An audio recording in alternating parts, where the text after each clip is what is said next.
Amém. Pode sentar.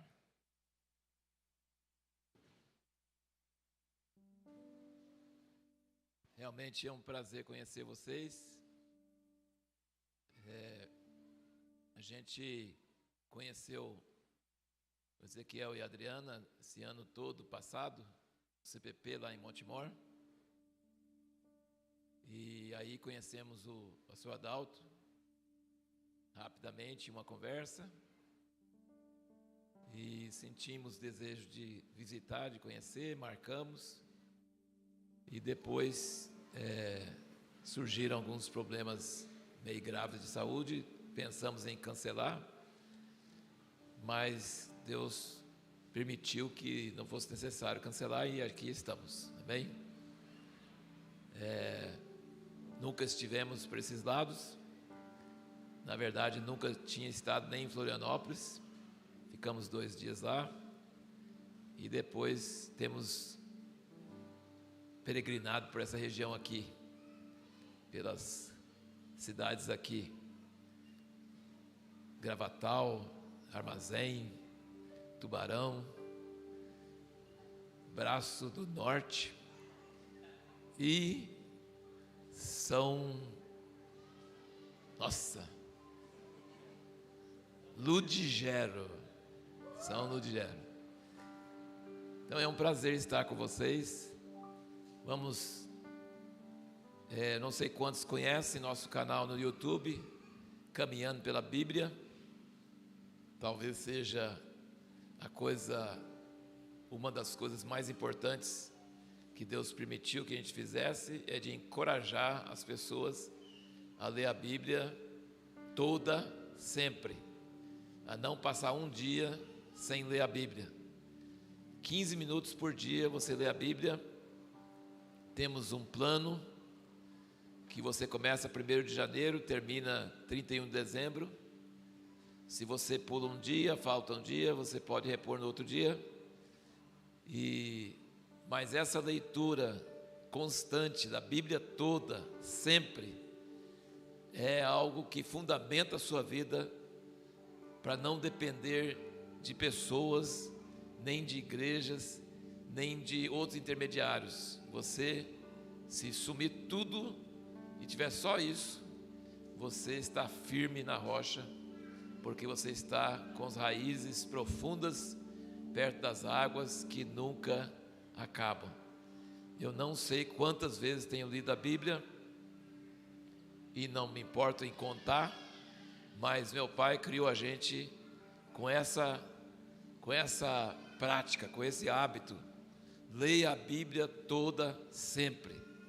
Então eu sinto mal se eu não consigo ler num dia. Não é para mérito, é para alimento. E eu já li incontáveis vezes e toda vez a palavra de Deus é nova. Toda vez tem outras coisas para você descobrir. E esse canal no YouTube tem vídeos curtos de menos de 10 minutos. Pode ter em áudios também, você indo para o trabalho, qualquer coisa. Para falar sobre isso, encorajar as pessoas, porque as pessoas ficam animadas, elas ficam animadas para começar em Gênesis, e aí chega em Êxodo, continua, porque é bem emocionante toda a história, mas quando a gente chega em Levítico, aí todo mundo para, né? Porque Levítico parece mais um açougue do que Bíblia, né? Mas se você acompanha meus vídeos, tenho testemunhos de muita gente que não perdeu a coragem, que não perdeu o ânimo e continuou lendo, e agora estão no 2º ano, 3º ano, estão lendo. Então eu encorajo você também a fazer esse São Silvestre da corrida de ler a Bíblia toda em um ano. Ainda dá tempo. Estamos no dia 22 de janeiro, ainda dá tempo de você colocar em dia e conseguir avançar. Vamos orar e pedir que Deus dirija essa reunião, dirija as nossas palavras e que Ele fale aos nossos corações. Palavra de homem não vale nada, mas a palavra de Deus vive e permanece para sempre em nossos corações. Amém?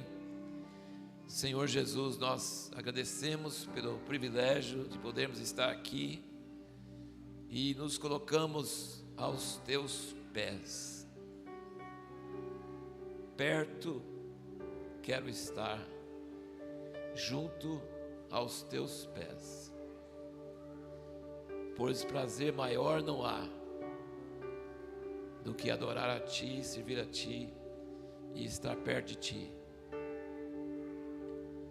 Senhor, fale conosco nessa noite, nem que seja uma palavra, que tenha alguma coisa vindo do Teu coração para o nosso coração.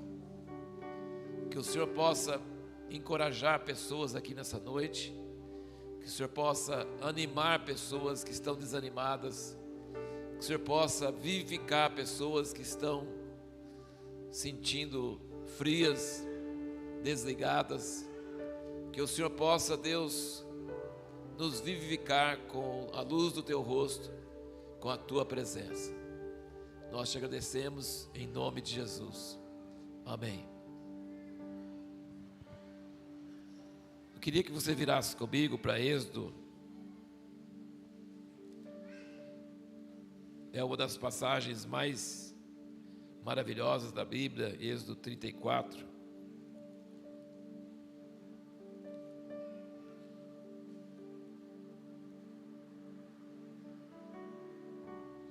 Na verdade é Êxodo 33.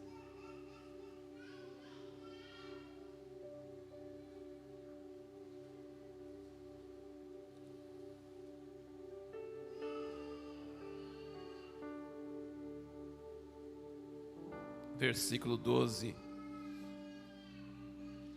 Eu quero que vocês pensem comigo sobre o contexto aqui. Moisés, a gente sempre lembra dele como o homem que Deus usou para trazer 10 pragas sobre o Egito e para tirar o povo dele da maior nação, maior império militar daquela época, só pelo poder de Deus. Ele era um velho de 80 anos, com um cajado, para libertar.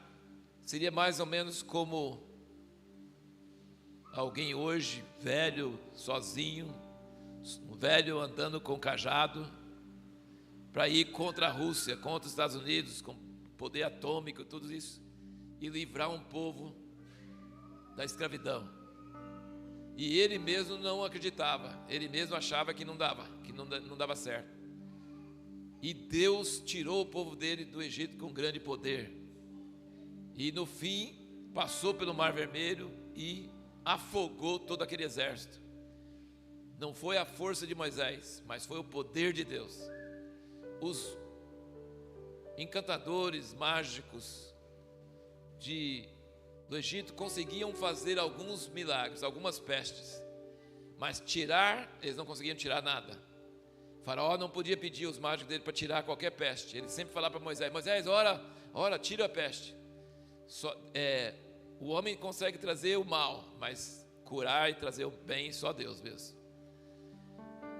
E então Moisés é uma grande figura, uma coisa maravilhosa. E foi ele que recebeu a lei de Deus lá no monte, as tábuas da lei. Foi ele que é responsável por escrever a Bíblia, né? Ele começou o projeto de escrever a Bíblia, todo o Velho Testamento, todos os 5 primeiros livros.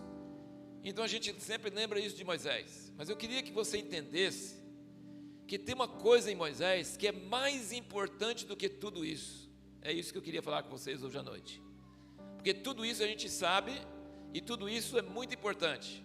E Deus vai fazer coisas nesses últimos dias, e vai usar homens e mulheres, e vai fazer coisas grandes.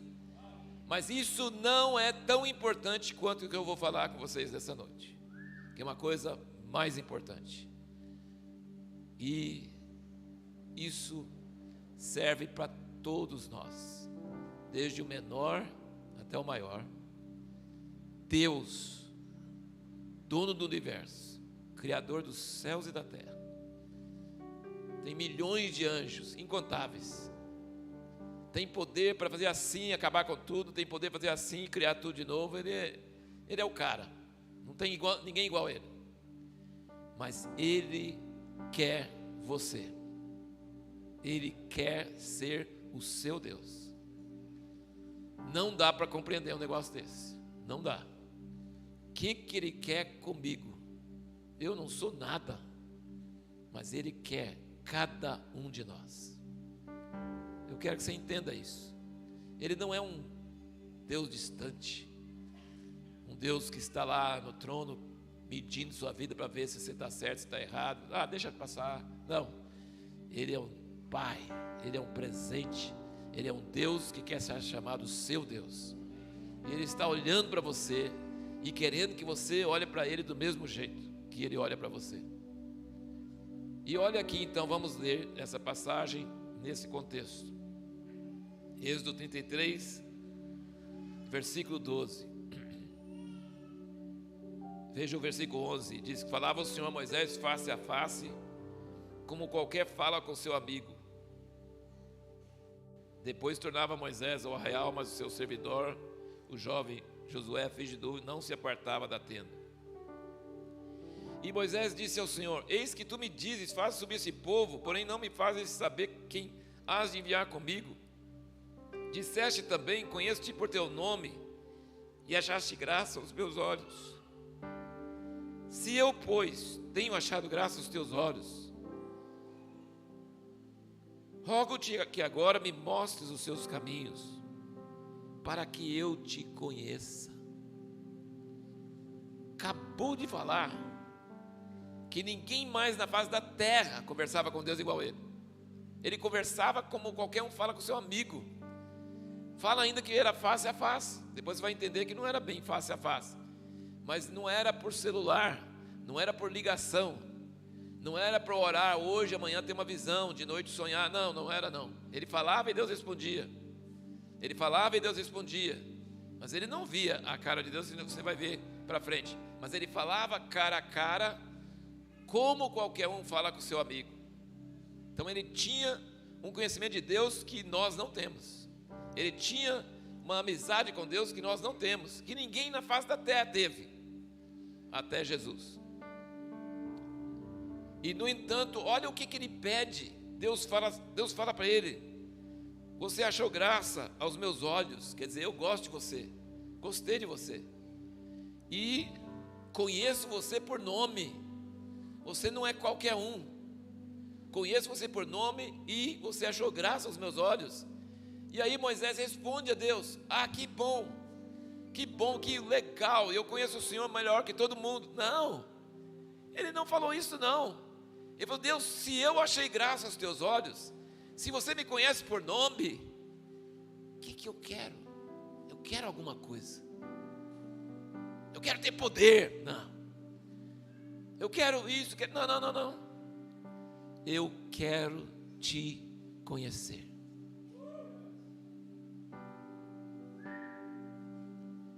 Quem conhece um pouquinho de Deus fica viciado. Nada mais resolve.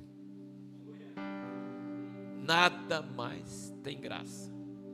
Nada mais. Porque Ele é o máximo.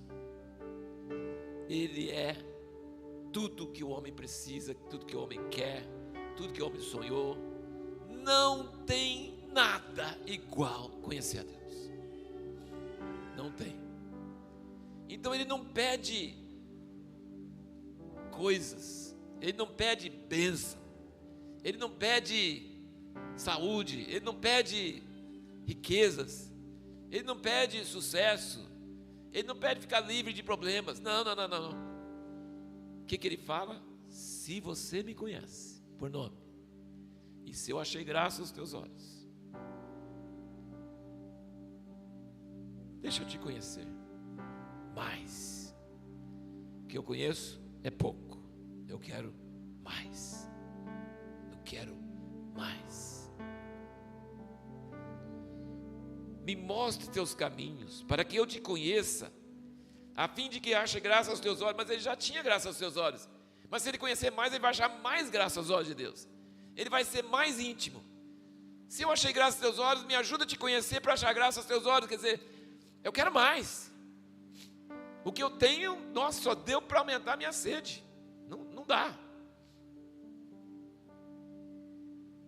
E considera que essa nação é teu povo. Respondeu-lhe o Senhor: eu mesmo irei contigo e te darei descanso.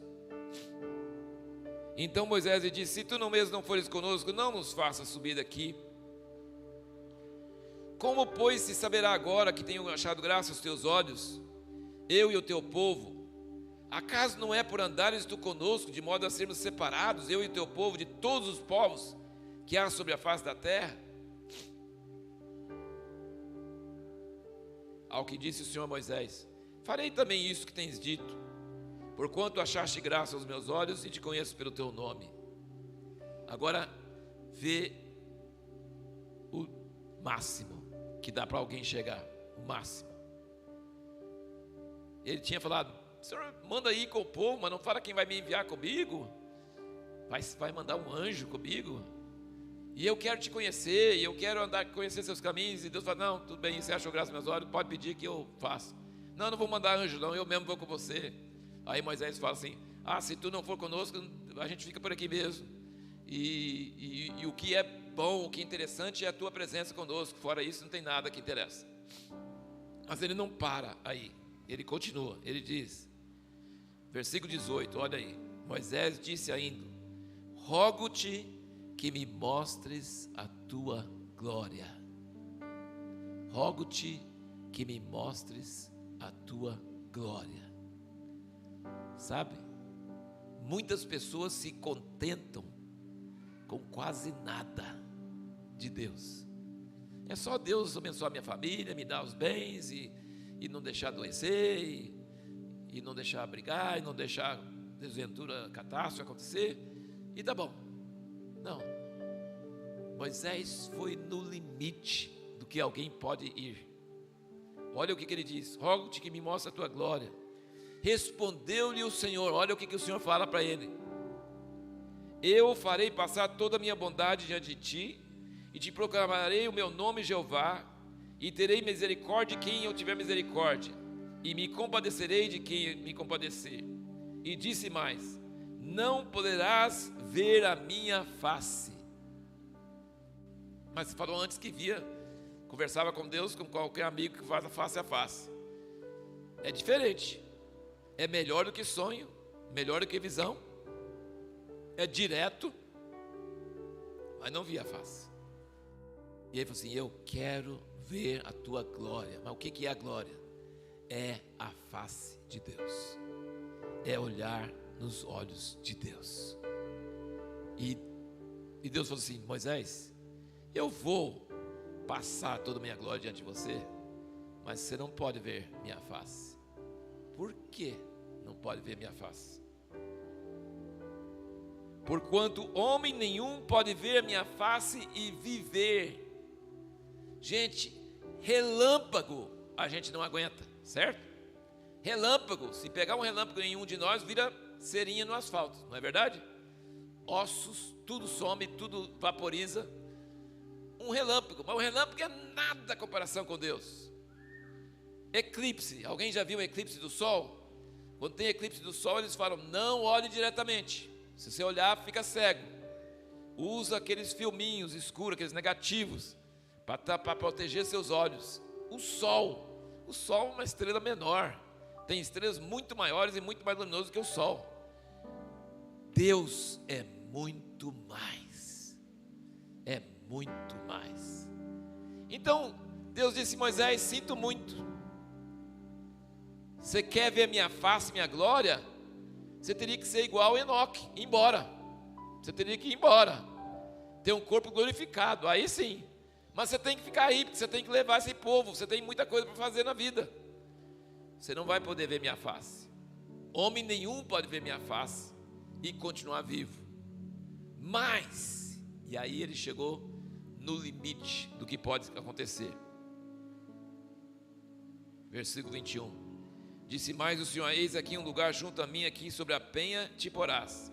E quando a minha glória passar, eu te porei numa fenda da penha, te cobrirei com a minha mão, até que eu haja passado. Depois, quando eu tirar a mão, me verás pelas costas, porém a minha face não se verá. Daí, no próximo capítulo, fala que Deus realmente passou, mas não fala que Moisés viu nada. Falou que aqui ele vai te ver pelas costas. Mas não fala nada que ele viu. Deve ter visto, mas ele não falou nada. Ele viu o que sobrou da glória. Depois que a glória de Deus passou, ele viu o que sobrou. Deus pôs a mão sobre ele, ficou escondido na rocha. Deus passou, mas a Bíblia fala do que ele ouviu. Ele ouviu Deus falando, e Deus falando sobre ele mesmo. Deus falou sobre ele mesmo. E olha o que Deus falou sobre ele mesmo. Versículo 6 do capítulo 34. Tendo o Senhor passado perante Moisés, proclamou: Jeová, Jeová, Deus misericordioso e compassivo, tardio em irar-se, grande em beneficência e verdade, que use de beneficência com milhares, que perdoa a iniquidade, a transgressão e o pecado, que de maneira alguma terá por inocente o culpado, que visita a iniquidade dos pais sobre os filhos e sobre os filhos dos filhos até a terceira e quarta geração. Então Moisés se apressou a inclinar-se à terra e adorou. Então a Bíblia não nos conta o que ele viu, mas a Bíblia nos conta o que ele ouviu. Deus falando sobre ele mesmo. Que privilégio. E esse Deus que falou sobre ele mesmo para Moisés não é o Deus que as pessoas pensam que ele é. Não é um Deus raivoso. Não é um Deus vovô do céu, passando a mão na cabeça. Não. Ele é um Deus de fogo, de ira, de santidade, que não tem o culpado por inocente. Mas ele é um Deus misericordioso, compassivo, amoroso, que tem perdão, que tem graça. Ele é um Deus que tem ira e tem amor. Ele é um Deus tremendo, maravilhoso. Ele não é um Deus mole e não é um Deus carrasco. Ele é um Deus tremendo e maravilhoso. E esse texto aqui que Deus falou com Moisés se tornou a base das orações da Bíblia. Todas as orações depois referem a esse tipo de Deus. Esse tipo de Deus. Esse é o nosso Deus. Esse é o Deus que se revelou a Moisés. E sabe o que aconteceu quando ele desceu do monte? Deus tendo já passado, ele só viu pelas costas. O rosto dele brilhava, ele ficou radioativo. Ele brilhava no escuro, sabe? Ele tinha a glória de Deus brilhando e o povo ficou com medo dele, pensando que ele era anjo. Só de ver o que sobrou da glória de Deus depois que tinha passado. Você já pensou? Que poder é esse? Que poder é esse? Que glória é esse? Por causa do pecado, nós perdemos as coisas mais importantes da vida, que é poder ver Deus. Nós perdemos. Nós perdemos. Mas Moisés chegou mais perto que alguém pode chegar. E o rosto dele ficou brilhando, que as pessoas tinham medo dele. Ele teve que pôr um véu para as pessoas não ficar indo embora. Ele tinha que pôr um véu para as pessoas ter coragem de chegar perto dele.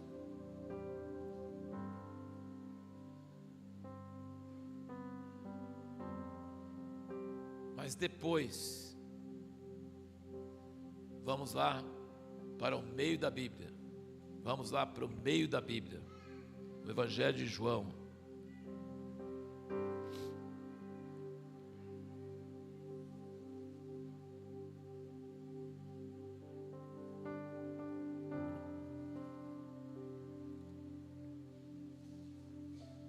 João capítulo 1.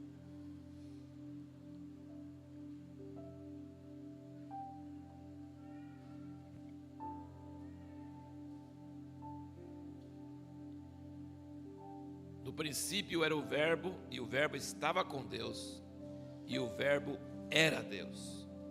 Ele estava no princípio com Deus. Todas as coisas foram feitas por intermédio dele, e sem ele nada do que foi feito se fez.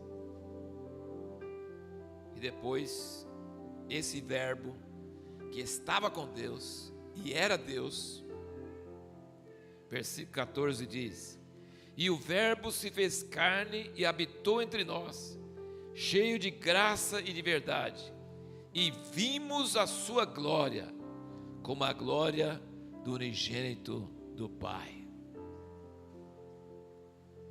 Veja bem, nenhum homem conseguiu, depois de Moisés, ver o que Moisés viu. Nenhum homem. Mas aqui diz que Deus enviou sua palavra, seu verbo, seu filho. E o filho não é esse Deus como o sol, com esse poder que mata o corpo natural. Não. Ele encarnou em Maria, ele nasceu, ele se tornou homem, ele andou entre nós e vimos a sua glória. Não a glória que mata, mas vimos a sua glória. Muita gente não viu, muita gente achou que era um carpinteiro, que era um caipira do interior, mas os discípulos viram. Os discípulos viram. Eles largaram seus empregos, eles largaram suas famílias, porque eles viram alguma coisa que vale a pena perder tudo para poder ganhar isso. Eles viram.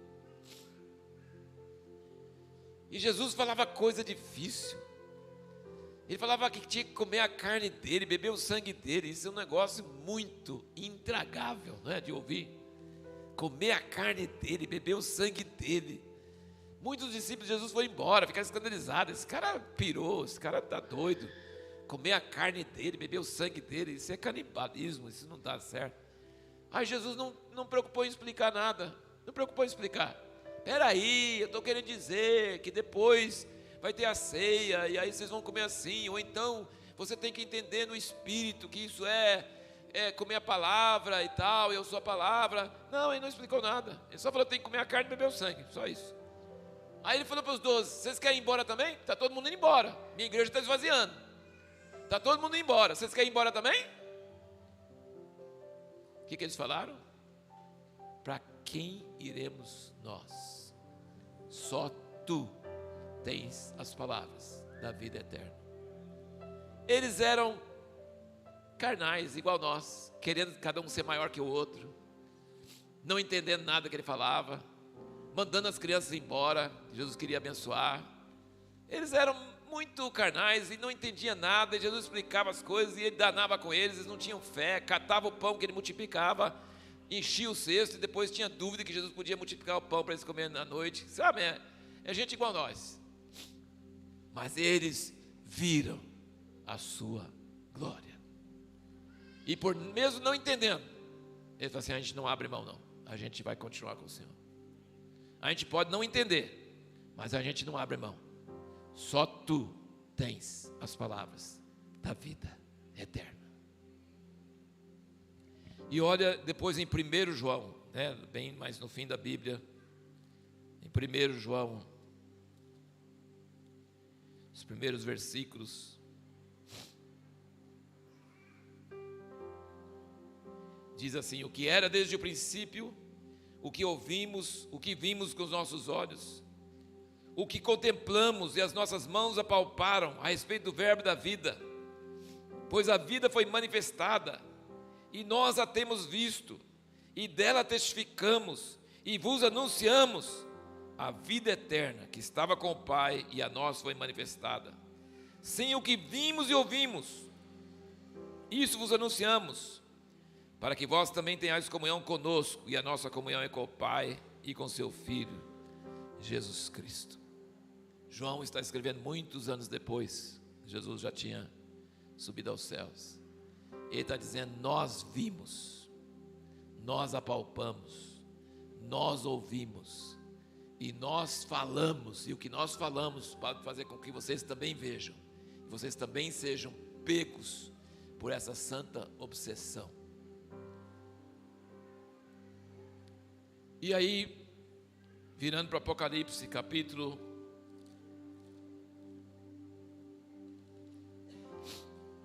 22,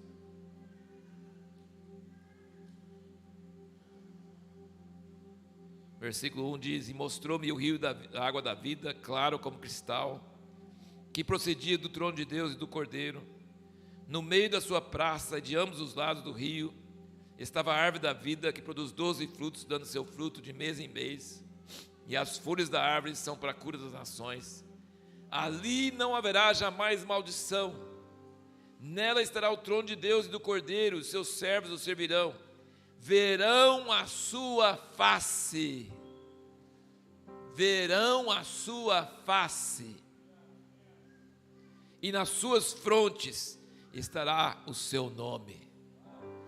Aquilo que mata na vida eterna é o que nos dá vida. Esse corpo não aguenta, mas o corpo glorificado, ressuscitado, vai ver a face de Deus todos os dias. Aquilo que Moisés queria vai ser concedido a todos os salvos, a honra e o privilégio de ver a sua face. Amém? Não é maravilhoso isso? E agora eu quero ler a última passagem dessa noite, Filipenses, capítulo 3. Filipenses, capítulo 3.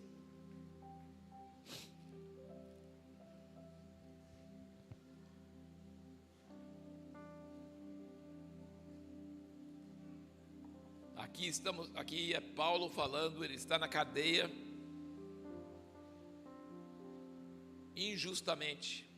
Ele foi colocado na cadeia por uma acusação injusta, não era verdade.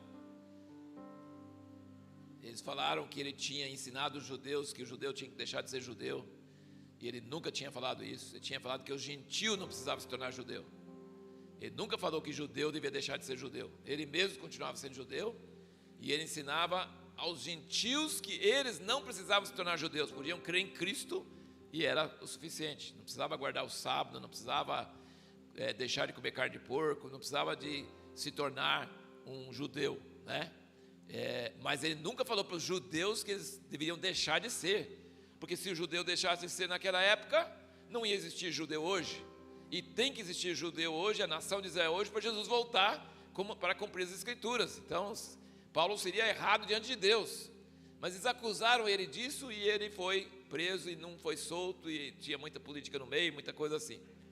Mas olha, eu quero que você preste bem atenção nessas palavras, eu quero que você preste bem atenção, porque eu estou chegando ao fim da nossa mensagem hoje, e é o que eu queria que ficasse em seu coração nessa noite. Eu queria que Deus tocasse em seu coração, porque se você é convertido, se você recebeu o Espírito Santo, então alguma coisa dessa coisa que eu estou falando, ele deve ressoar, deve reverberar em seu coração. Sabe, você recebeu as primícias da salvação, você recebeu um penhor, você recebeu o Espírito Santo que clama Abba Pai. Você tem alguma coisa em você que quer mais do que dinheiro, mais do que saúde, mais do que felicidade. Você quer alguma coisa a mais. Você tem uma sementinha daquilo que Moisés tinha. Você tem isso em você, mas talvez ele está bem apagadinho, talvez ele está muito sufocado com muitos outros cuidados.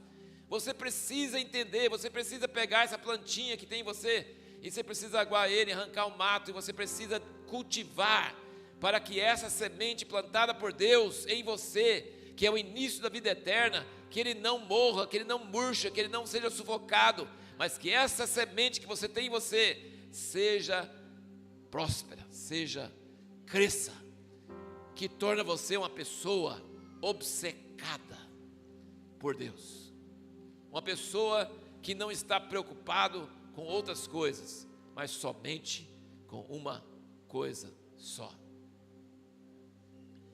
Paulo era fariseu. Eu não vou ler esses versículos que falam tudo que ele fez, mas ele era fariseu. E gente, deixa eu te falar, judeu sofre e fariseu sofre muito mais. Para cumprir a letra das coisas que eles fazem é difícil, não é fácil.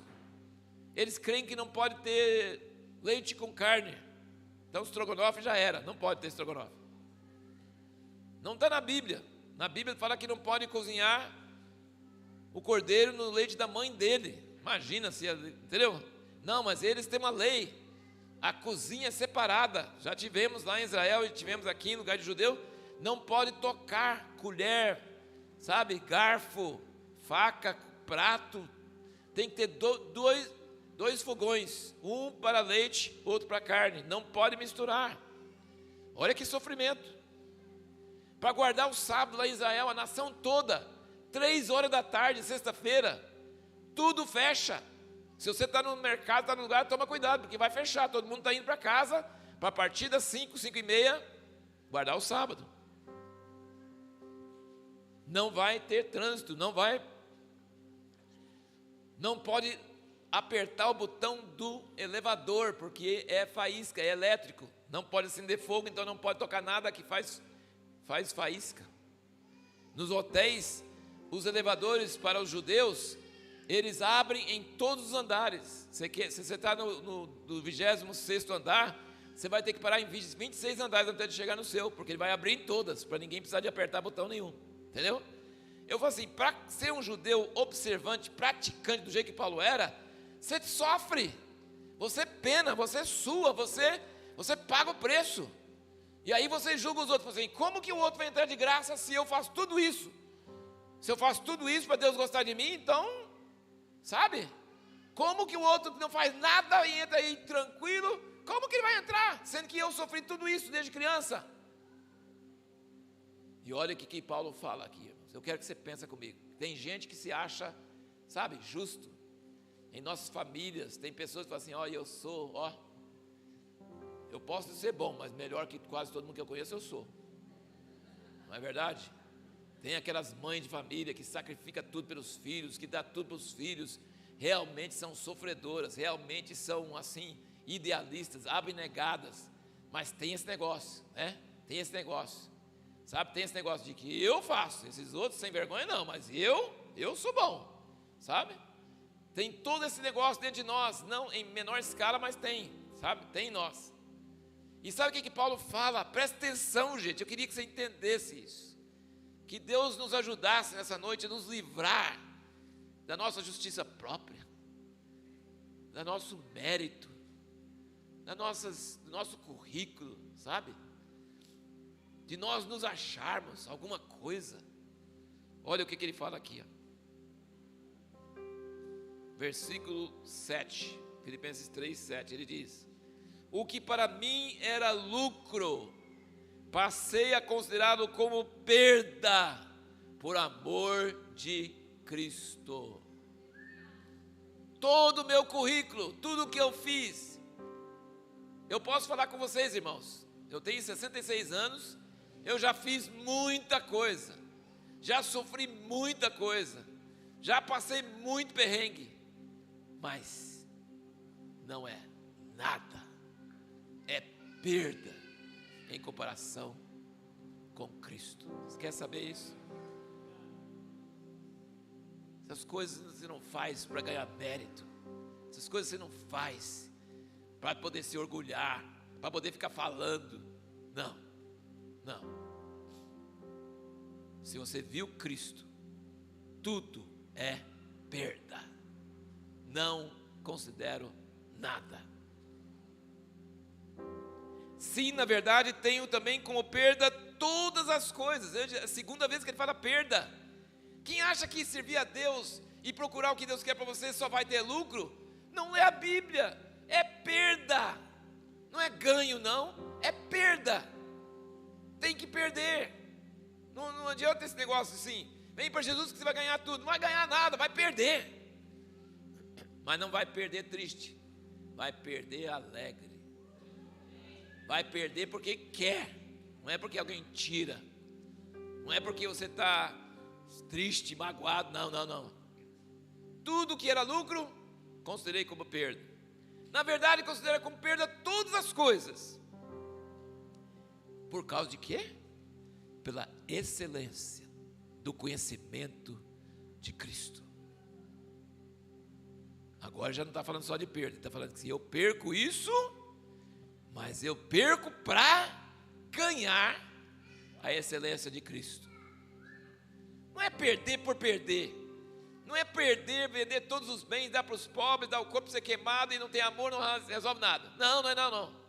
Não é perder só para perder, é perder para ganhar. Mas para ganhar outra coisa, muito melhor, muito superior. Excelência do conhecimento de Cristo, meu Senhor, pelo qual sofri a perda, terceira vez, de todas essas coisas. Ele era considerado um herege, ele era considerado um nada. Ele podia ser doutor da lei, ele tinha melhor professor da lei, Gamaliel, ele era o cara. Ele falou, eu perco tudo, e eu perdi tudo, e perdeu mesmo, pela excelência do conhecimento de Cristo, meu Senhor, pelo qual sofri a perda de todas essas coisas e as considero como refúgio, lixo, para que possa ganhar a Cristo. 3 perdas, 3 ganhos. Eu perco para ganhar a Cristo, e seja achado nele, não tendo como minha justiça que vem da lei, mas a que vem pela fé em Cristo, a saber, a justiça que vem de Deus pela fé, para conhecê-lo. Versículo 10, por favor, anote esse negócio aí. Moisés tirou o povo do Egito, 10 pragas, fez sinais e milagres, deu a lei. Mas o que é mais importante para Moisés? Tudo isso? Não. Quero ver a tua glória, quero te conhecer. Paulo escreveu grande parte da Bíblia, Paulo evangelizou grande parte do mundo, Paulo fez um monte de coisa. Nós não estaremos aqui se não fosse Paulo. Mas Paulo acha isso grande coisa? Não. Eu quero conhecê-lo. Amém? Quero conhecê-lo. A mesma coisa que Moisés. Quero conhecê-lo. Isso que interessa na vida do cristão. Nada mais interessa. O resto é consequência. Conhecê-lo, para conhecê-lo. E o poder da sua ressurreição, participação dos seus sofrimentos, conformando-me a ele na sua morte, para ver se de algum modo posso chegar à ressurreição dentre os mortos. Não que já a tenha alcançado, ou que seja perfeito, mas vou prosseguindo. Qual o objetivo? Para alcançar aquilo para o qual também fui alcançado por Cristo Jesus. O que movia Paulo? Deus me ama, Deus me pegou na estrada de Damasco,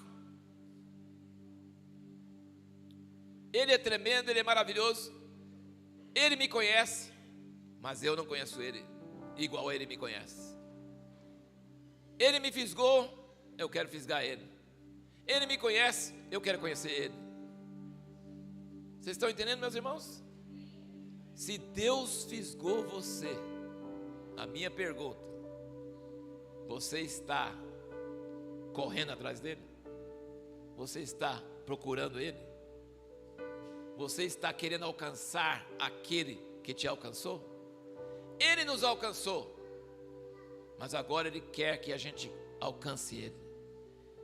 E irmãos, não é fácil. Não é para fracos, para distraídos, não. Perseguir aquele que nos alcançou exige perseverança, exige fidelidade, exige constância, exige decisões diárias. Todo dia você tem decisão. Eu falei no início sobre ler a Bíblia. Todo dia você fala: não, hoje não vou ler não. Perdeu. Ah, hoje não deu tempo. Não deu tempo por quê? O que é mais importante? O que é o alvo da sua vida? O que você vai fazer hoje que é tão importante que ele some e ele não é tão importante? Não é mais importante encontrar com ele? Não é mais importante falar com ele? Mesmo que ele não apareça, mesmo que ele não fale nada, mesmo que pareça que está longe, eu quero conhecê-lo, eu quero achá-lo, eu quero tocar em suas vestes, eu quero conhecê-lo. Ah, mas para conhecer vai ter que perder isso. Que se lasque, perca mesmo, não tem problema. Eu quero conhecê-lo. Nós temos que ser pessoas apaixonadas por Jesus, fisgadas por Jesus, sabe? Nós temos que ser pessoas que para nós na vida não tem nada mais importante do que conhecer a Deus, de estar aos seus pés, de olhar nos seus olhos, de ter uma revelação maior do seu amor, da sua pessoa. E deixa eu dizer uma coisa para você: se você tiver isso, a sua vida vai tocar pessoas, a sua vida vai abençoar pessoas, sem você tentar, sem você fazer força. Todos que eram perseguidores de Deus, todos que eram apaixonados por Deus, todos que eram caçadores de Deus, são pessoas que influenciaram milhares de pessoas, porque tem uma sede insaciável por Deus. Você não está interessado em número de seguidores, você não está interessado em tamanho de igreja, você não está interessado em tamanho de ministério, você está interessado em conhecer Deus, em ver a sua face, em achar graça aos seus olhos, em chegar lá e Ele dizer: bem feito, servo, você fez o que eu queria que você fizesse. Não interessa o que as pessoas pensam, não interessa aplauso dos homens, interessa Deus. Interessa você ser uma pessoa que fala assim: meus dias estão escritos nos teus livros e eu quero cumprir o teu plano para a minha vida cada dia que eu estou aqui na terra. Eu não quero perder nada que o Senhor tem para mim. Eu não consigo fazer nada, eu não consigo tocar em nada, mas se o Senhor estiver na minha vida, pessoas serão tocadas, pessoas serão abençoadas. Mesmo eu com todos os meus defeitos, com todas as minhas falhas, com todas as minhas coisas, Deus vai tocar pessoas. Mas meu alvo não é tocar pessoas, meu alvo é tocar Deus. Meu alvo é mais perto, quero estar prostrado aos teus pés, porque prazer maior não há de conhecer, te amar. Não tem prazer maior. Não queremos nada a não ser amar e servir Jesus melhor, e que Ele se revele a nós. Mostre-me a tua face. Tem uma música do Paul Wilbur que cantam lá na Convergência, mas eu não vi no YouTube, não vi em lugar nenhum, mas deve chegar lá qualquer dia desse, né? Está em inglês. Show me your face. Mostra-me a sua face. E ele fala de Moisés, ele fala de Davi, que Davi não queria só a arca, queria essa glória. Você quer se unir a esse São Silvestre Santo, de pessoas que querem mais de Deus? Eu quero mais de Deus, eu quero conhecê-lo, eu quero amá-lo. Ah, mas vai ter que perder coisas. Não tem problema não, tem problema não. Eu quero conhecê-lo. Eu não quero mais nada nessa vida do que conhecer a Deus. Senhor Jesus, nessa noite nós nos prostramos aos teus pés, clamamos a Ti, Senhor, que essa santa sede e fome tome conta de corações aqui nessa noite, Senhor. Que o Senhor desperte pessoas que estão frias, que estão mornas, que estão distraídas. Acorde pessoas nessa noite, enquanto é tempo, Senhor, para buscar a Tua face, não para receber bênçãos, mas para Te tocar, para Te amar, para Te querer. Senhor, nós queremos ser pessoas não interesseiras, mas pessoas com fome e sede do Senhor. E o Teu Espírito Santo foi derramado em nossos corações. O amor de Deus foi derramado em nós pelo Espírito que nos foi dado. Nós cremos na presença do Espírito Santo em nossos corações. E nós pedimos, Senhor, aviva a Tua igreja, aviva as nossas vidas, Sopra sobre nós, faz a chama arder mais forte, incendeia nossas almas, incendeia nossos corações, aviva a igreja no Brasil, desperta teu povo, acorda teu povo, livra teu povo da mágoa, livra teu povo do desespero e leva teu povo a te amar, a te buscar, a te querer. Senhor, que a igreja do Senhor no Brasil se levante com muita força, que o Senhor levante uma igreja forte, um povo que conhece seu Deus, se tornará forte e fará proezas, e um povo que não interessa em benefício próprio, mas interessa no Senhor. Faz isso, Senhor, nós pedimos, em nome de Jesus.